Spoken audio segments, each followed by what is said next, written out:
আমরা বিশ্বাস করি বেগম খালেদা জিয়া যে আদর্শ রেখে গেছেন, আমরা যদি সত্যিকার তাকে ভালোবাসি তার সততাকে অনুসরণ করতে হবে।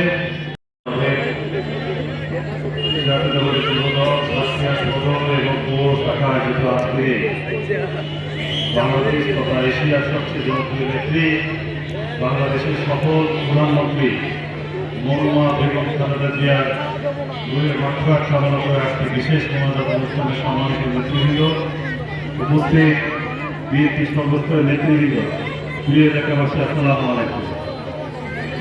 মাগরিবের আজান আসন্ন, বক্তব্য দেওয়ার কিছু নাই। আজকে আমাদের প্রিয় নেত্রীর জন্য আপনাদের কাছে দোয়া চাই। আল্লাহ এই সব ব্যক্তিত্বকে যেন আল্লাহ জান্নাত দান করে।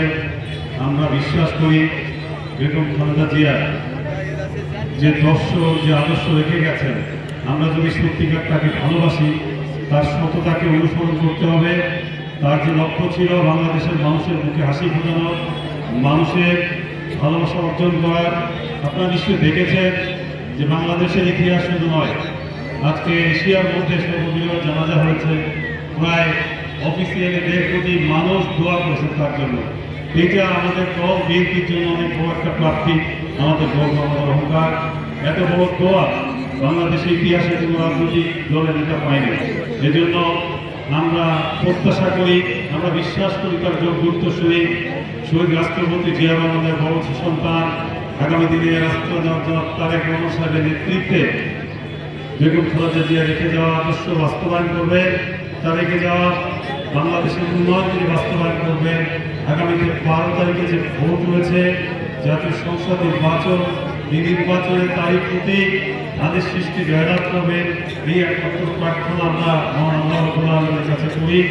যে নেত্রী তিনি নিয়ে গেছেন, আমাদের কিছু দিয়ে গেছেন অফুরন্ত ভালোবাসা, সেই সাধারণ মানুষের পাশে সাধারণ মানুষের ভালোবাসা অর্জন করে যদি সততা এবং নিষ্ঠার সাথে শহীদ রাষ্ট্রপতি জিয়া রহমানের আদর্শ বাস্তবায়ন করতে চাই, তাহলে আমাদেরকে 12 তারিখে ধানের শেষে ভোট দিতে হবে।